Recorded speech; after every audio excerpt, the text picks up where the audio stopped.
je m'appelle Myriam Chabani, je suis architecte et j'exerce entre Paris et Alger principalement, mais également ailleurs quand le devoir m'appelle.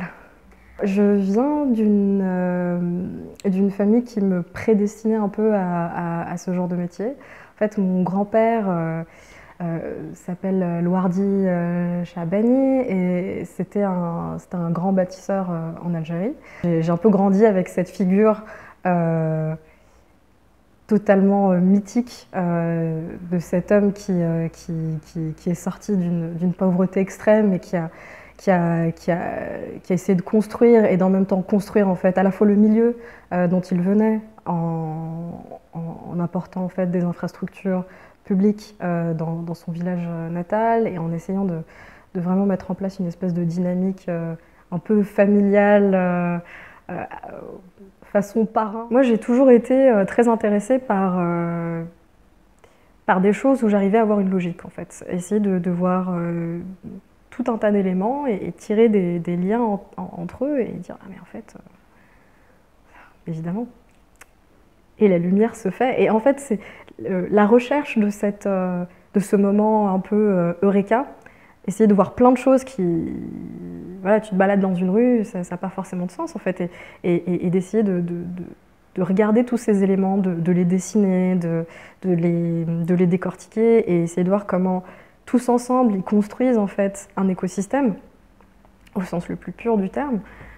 C'est génial, c'est passionnant. Et essayer de voir comment cet écosystème a des fragilités ou a des forces et comment est-ce que toi tu viens pour essayer d'articuler ça dans ta façon de construire et dans ta façon voilà, c'est presque une opération de chirurgie. Tu vois que là il y a un problème et tu agis de manière assez précise. En tout cas on essaye d'être précis évidemment.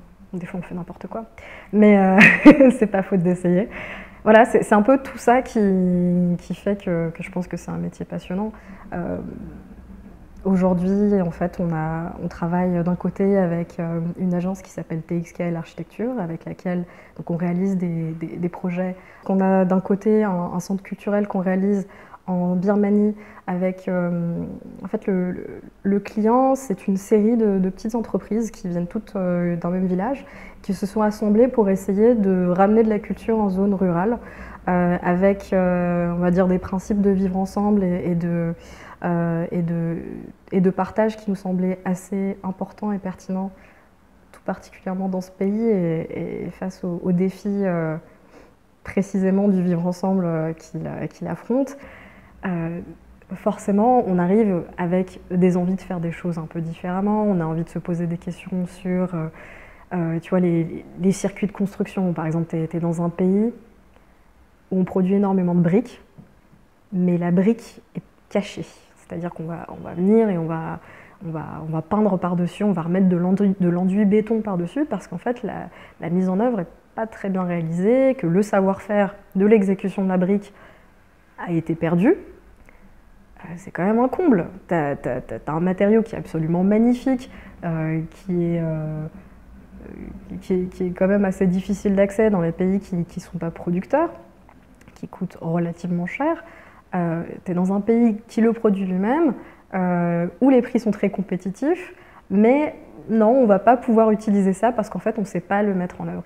Et il y a plein d'anomalies comme ça, en fait, qu'on essaye de combattre. Et on se dit, non, en fait, un projet, c'est aussi une occasion de remettre à flot une façon de construire qui a été perdue.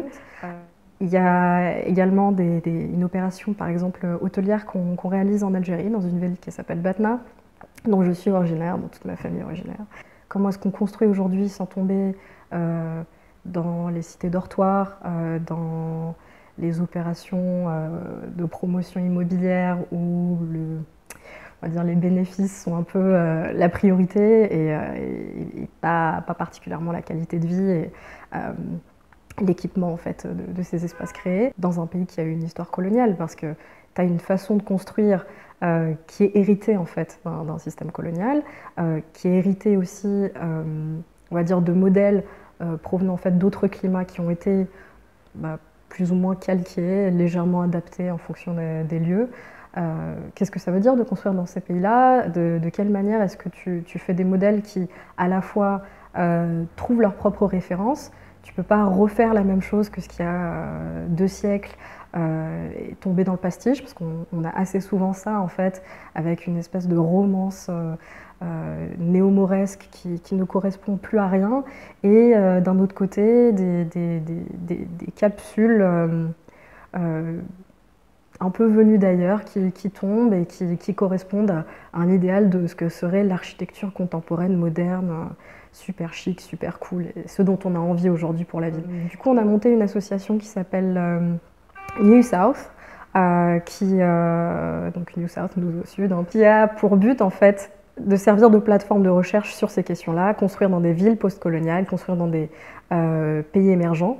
Et on n'est pas les seuls à être là-dedans, donc on travaille avec d'autres architectes et des individus en fait, qui viennent de milieux assez différents pour essayer de se poser ces questions en commun et mettre en commun du temps et des ressources. C'est toujours aussi un peu naviguer dans un entre-deux qui est, voilà, qui est la nature, je pense, de tout territoire en flux, en tension, et souvent, justement, les pays du Sud sont dans ces situations-là, où rien n'est tout blanc, rien n'est tout noir, et essayer de mettre en place des cercles vertueux. Voilà, c'est un grand mot, mais franchement, c'est totalement possible à partir du moment où on arrive à lire la façon dont les choses s'imbriquent et la façon dont, en tirant quelque part, eh ben ça dénoue pas mal de choses ailleurs.